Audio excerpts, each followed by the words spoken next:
नमस्ते सबैजनालाई। आजको यस भिडियोमा म तपाईहरुलाई सबैको समस्या ओभर थिंकिङ अथवा धेरै कुरा एउटै कुरा मनमा खेलिराख्ने समस्याबाट म कसरी हल गर्छु अथवा म आफूले आफूलाई कसरी टाढा राख्छु त्यो विषयमा कुरा गर्न गइरहेको छु।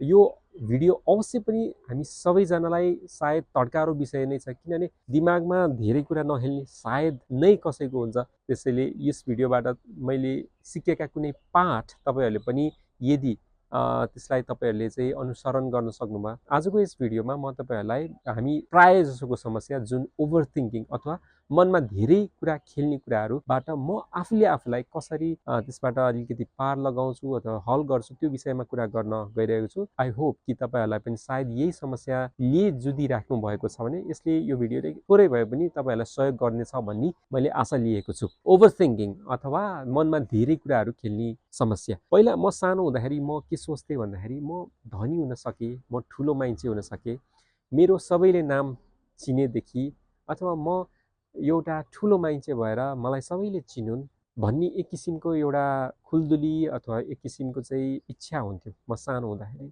सफल हौं, नाम कमाऊ, दाम कमाऊ भन्ने सायद हामी कुनै मानिसको सायद यो इच्छा नहुने त हामी बिरलै नै सोच्छौँ।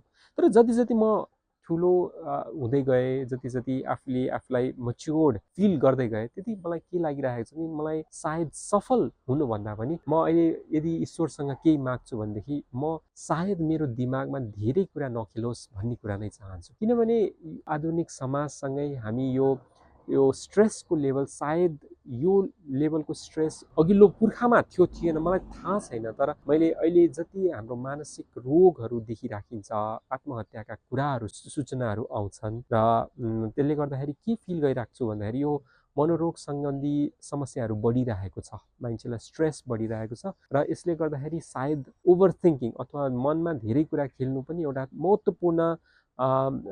महत्त्वपूर्ण पार्ट हो जसले गर्दाखेरि हामीलाई मनोरोगतिर अलिकति धकल्दैछ। त्यही भएर म आज यस विषयमा अलिकति विस्तृत रूपमा कुरा गर्न गइरहेको छु।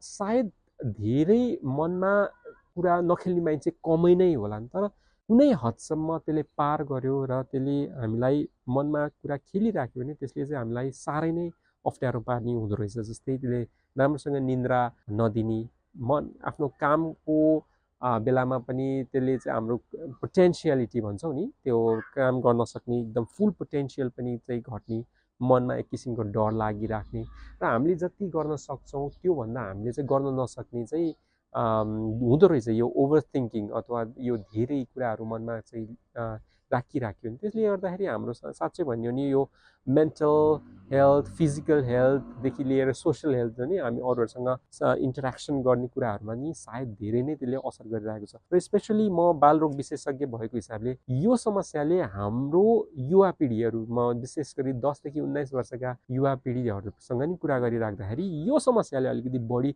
पीडिएको अथवा उहाँलाई पीडा भएको चाहिँ मैले महसुस गर्न देखिरहेको छु। र सायद आधुनिक संसारमा धेरै कुरा छन् त्यसले गर्दाखेरि हाम्रो स्ट्रेसको लेभल चाहिँ बढिरहेको, स्ट्रेसको लेभल बढ्नुको कारण सबैभन्दा महत्त्वपूर्णमा चाहिँ ओभर थिंकिङ, मनमा बार बार एउटै कुरा खेल्ने अथवा हामीले त्यो विचारबाट टाढा हुन नसक्ने। यसले गर्दाखेरि साँच्चैको के बिचरा उसलाई फिजिकल हेल्थ भनेको चाहिँ उसलाई राम्रोसँग स्वास्थ्य पनि एकदमै कम हुने, राति राम्रोसँग निद्रा नआउने, होमवर्कहरू राम्रोसँग गर्न नसक्ने, स्कुलमा टिचरहरूसँग डराउने, साथीहरूसँग घुलमिल गर्न नसक्ने विभिन्न समस्याहरू चाहिँ देखिन्छ।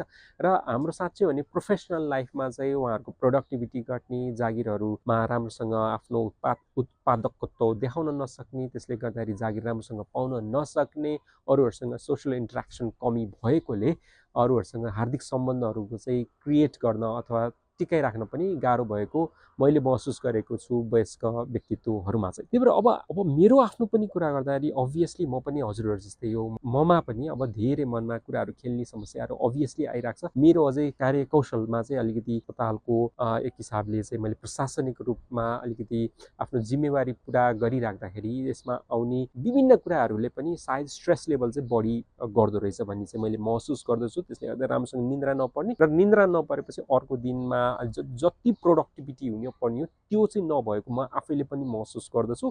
त्यसले गर्दाखेरि अलिकति सानो कुराले नि अलिकति रुगाखोकीहरू छिटो लाग्ने अथवा भनौँ न सानो कुराले नै चिटचिट गर्ने, अलिकति रिस आउने जस्ता कुराहरू चाहिँ धेरै कारण देखिन्छ।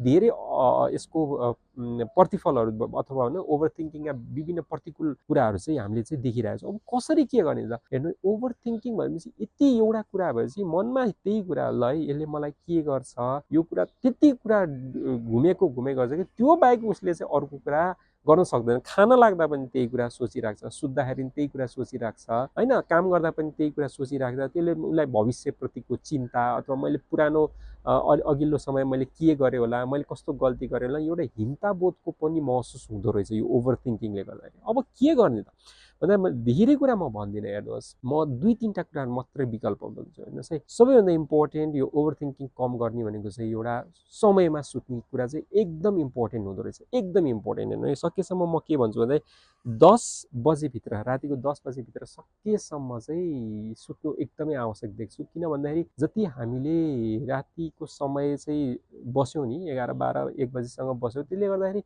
निन्द्राको मात्रा चाहिँ कमी हुन्छ। निन्द्राको मात्रा कम हुने बित्तिकै उसले चाहिँ राम्रोसँग निन्द्रा नपाउने भयो। राम्रोसँग निन्द्रा नपाएपछि त झन् त्यो ओभर थिङ्किङको त त्यसलाई भन्छ नि 2 टाइम्स 3 टाइम्स 4 टाइम्सले गर्दाखेरि अझ बढ्ने चाहिँ हुँदो रहेछ। त्यही भएर रातमा समयमै सुत्नु सबैभन्दा इम्पोर्टेन्ट कुरा हुन्छ। सुरुको दिनमा अलिकति अप्ठ्यारो लाग्ला, जस्तै 10 बजे निन्द्रा नलागे पनि अब सुत्यौँ भने पनि त्यसले एउटा बानी विकास गर्न सक्यो भने बिस्तारै बिस्तारै उसको चाहिँ समयले गर्दाखेरि निन्द्रा पर्न थाल्यो भने सायद र त्यो ओभर थिङ्किङको मात्रा पनि धेरै कम भएको चाहिँ साइन्टिफिक स्टडिजहरूले पनि बताएका छन्। र समयमा सुत्नु एकदम इम्पोर्टेन्ट हो। निन्द्रा नलागे पनि 10 बजे वरिपरि नै सुत्दा एकदम बेस्ट भन्छु। सकेसम्म 11 बजे नकटाउनुहोस् नै भन्छु। स्पेसली यो चाहिँ बच्चाहरूलाई एकदम इम्पोर्टेन्ट। किन भन्छ भने मेलाटोनिन भन्ने एउटा हर्मोन हुन्छ जसले शरीरको विकास गर्ने हुन्छ होइन, ग्रोथ एन्ड डेभलपमेन्टमा मेलाटोनिनको एकदम इम्पोर्टेन्ट रोल हुन्छ। त्यो मेलाटोनिन हर्मोन युजली रातिको 11-11:30 बजेतिर म्याक्सिमम रूपमा चाहिँ बढ्ने भएको हिसाबले त्यो समयभित्र हामीले सुत्यो भने शरीरको आन्तरिक डेभलपमेन्ट, शरीरको सम्पूर्ण ग्रोथहरू सबै शरीरले चाहिँ पाउनुपर्ने रेस्ट मजाले पाउँदो रहेछ। यो मेलाटोनिन हर्मोन ठ्याक्क सुतेको बेला त्यो मजाले बढ्ने हुन्छ। तर हामी भनौँ न सपोज 12 बजे 1 बजे सुत्यो भने त्यो मेलाटोनिन हर्मोन राम्रोसँग चाहिँ नबढेको अथवा त्यसले आफ्नो काम राम्रोसँग गर्न नसकेको हिसाबले चाहिँ स्पेसली अझै इम्पोर्टेन्ट हुन्छ युवा पिँढीहरूमा चाहिँ त्यो उनीहरूको ग्रोथ एन्ड डेभलपमेन्टमा धेरै असर गर्दो रहेछ कि सानो कुरोले चिटपिट हुने, अब निन्द्रा नगएको छ त्यही नै हुन्छ। त्यही भएर सकेसम्म 10 बजे वरि नै सुत्नुहोस् एक नम्बर।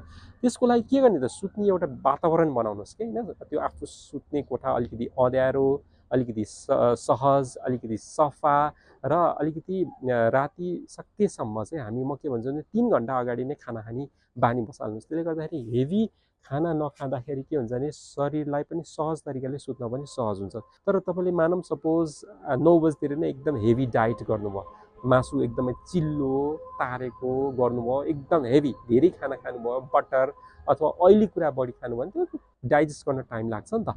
डाइजेस्ट गर्न टाइम लागेपछि शरीरले राम्रोसँग सुत्न पाउँदैन, किनभने शरीरले त अब डाइजेसनतिर आफ्नो दिमाग प्रयोग गर्नु पर्यो। त्यसले गर्दा म हेभी डाइट प्रयोग नगर्नुहोस्, स्पेसली अझै राति हेभी डाइट गर्नु छ भने सकेसम्म बिहानको समयमै गर्नुहोस्। एटलिस्ट पनि म भन्छु 3 देखि 4 घन्टा चाहिँ खाएको 3 देखि 4 घन्टापछि मात्रै सुत्न चाहिँ एकदम बेस्ट मान्छु, किनभने त्यसले गर्दाखेरि शरीरलाई चाहिँ सुत्न पनि सहज हुन्छ। अर्को नम्बर कुरो भनेको एटलिस्ट 2 घन्टा अगाडि सुत्नु अगाडि 2 घन्टा मिनिमम पनि स्क्रिन टाइम चाहिँ प्रयोग नगरिदिनु complete. This is very important.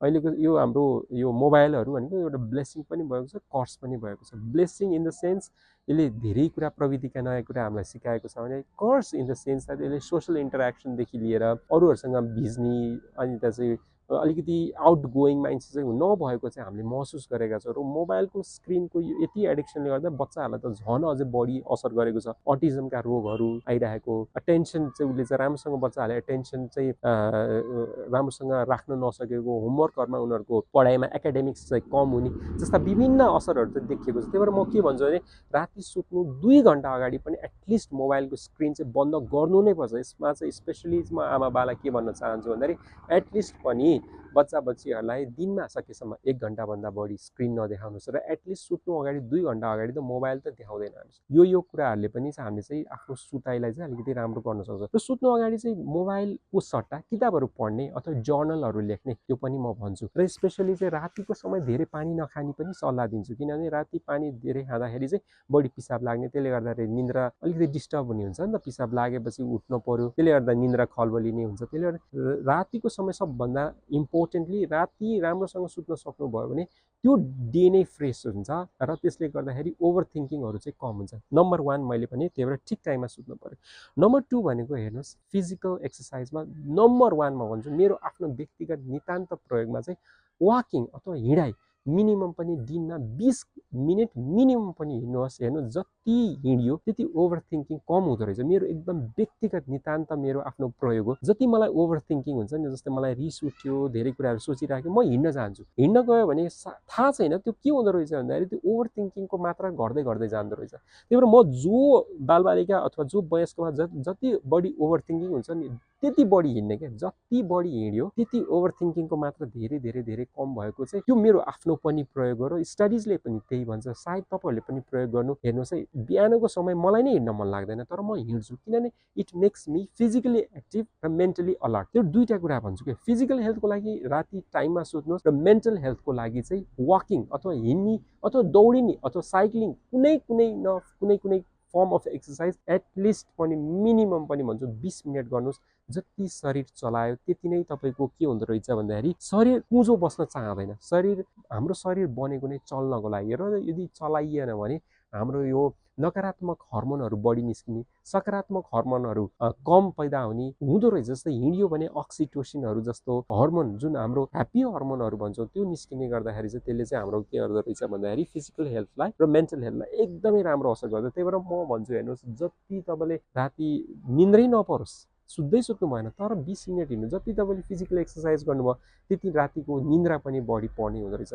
हेर्नुहोस् पानी विशेष गरी बिहानको समय र दिउँसोको समय बढी खानुहोस्। त्यसले गर्दा डिहाइड्रेसन पनि तपाईँको बढी भयो अथवा पानीको मात्रा कम भयो भने पनि ओभर थिङ्किङ बढी हुँदो रहेछ होइन। त्यो कुरा पनि स्पेसली याद गर्नुहोस् है। धेरै मात्रामा कफी, धेरै मात्रामा चिया पनि नखानुहोस्। त्यसले गर्दा राति निन्द्रा नपर्ने सम्भावना बढी हुन्छ। ठिक्क गर्ने 1 या 2 कप भन्दा बढी नगरिदिनुहोस् है। अनि सकेसम्म चाहिँ म के भन्छु स्पेसली बच्चाहरूलाई चाहिँ यो हेल्दी कुरा खाने के, जस्तै घरमा बनाएको खानेकुराहरू खाने। हेर्नु जति स्न्याक्सहरू बढी खायो, चाउचाउ, बिस्कुट, कुरकुरे, जङ्क फुडहरू जति भयो नि त्यसले गर्दाखेरि डाइजेसनमा कम गर्दो रहेछ कि तपाईँको शरीरमा राम्रोसँग पचाउन नसक्ने, पेटहरू छिटो दुख्ने। पेट दुख्ने बित्तिकै कस्तो हुन्छ त्यसले चाहिँ नेगेटिभली हाम्रो ब्रेनलाई असर गर्दो रहेछ क्या। यो कुरा चाहिँ विशेष गरी चाहिँ हाम्रो युवा पिँढीहरूलाई म भन्न चाहन्छु जति तपाईँको डाइजेसन राम्रो हुन्छ नि त्यति नै राम्रो तपाईँको ब्रेनको डेभलपमेन्ट राम्रो हुन्छ। त्यही भएर स्वस्थ रूपमा खानुपर्छ। राम्रो कुरा खाने बित्तिकै राम्रो विचार आउँछ। राम्रो विचार आउने बित्तिकै के हुन्छ भन्दाखेरि ओभर थिङ्किङको मात्रा पनि कम हुँदो रहेछ।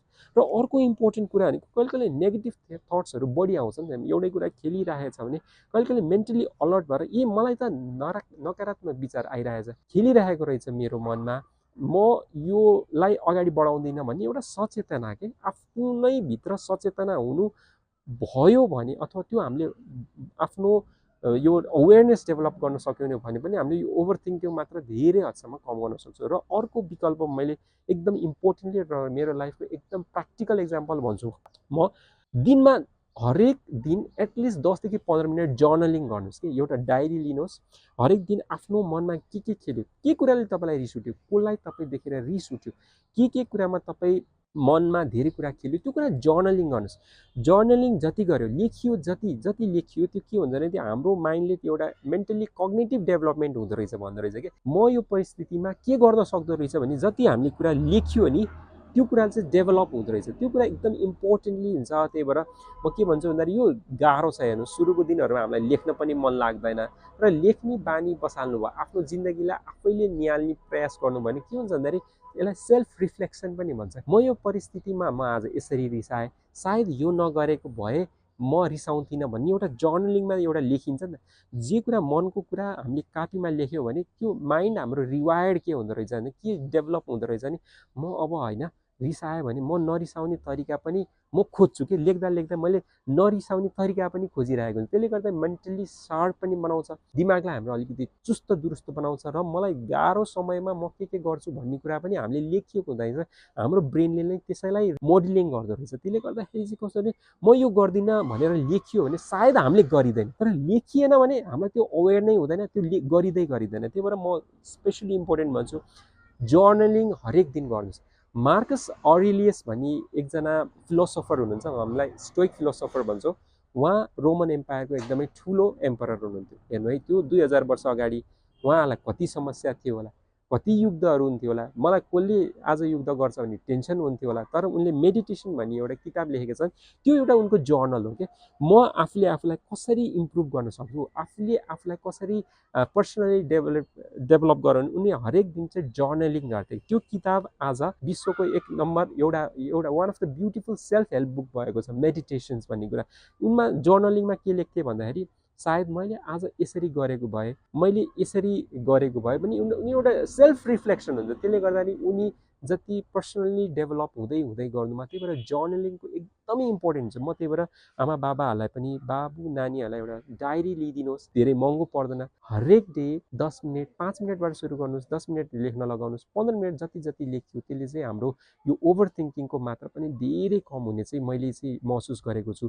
तर मैले यति भन्दै मैले 2-3टा कुरा भने, ठिक टाइममा सुत्ने, वाकिङ एक्सर्साइज गर्ने र जर्नलिङ गर्ने र हेल्दी लाइफस्टाइल प्रयोग गऱ्यौँ भने पनि ओभर थिङ्किङको मात्रा धेरै कम गर्न सक्छौँ। र ओभर थिङ्किङ कम गर्ने बित्तिकै हामीले मनमा रहेका जो हुन्छ नि गाँठोहरू चाहिँ हामीले पुगाल्न सक्छौँ र हामीले मेन्टली अलर्ट भएर आफूसँग भएका मनोरोग अथवा मनो विकनेसहरू, आफ्नो मनमा रहेका विकनेसहरू बिस्तारै टाढा गर्न सक्छौँ। र यसले हामीलाई चाहिँ पछिसम्म चाहिँ हामीलाई अझै फ्रिडमको जिन्दगी दिन्छ, यसले हामीलाई एउटा सुखको जिन्दगी दिन्छ।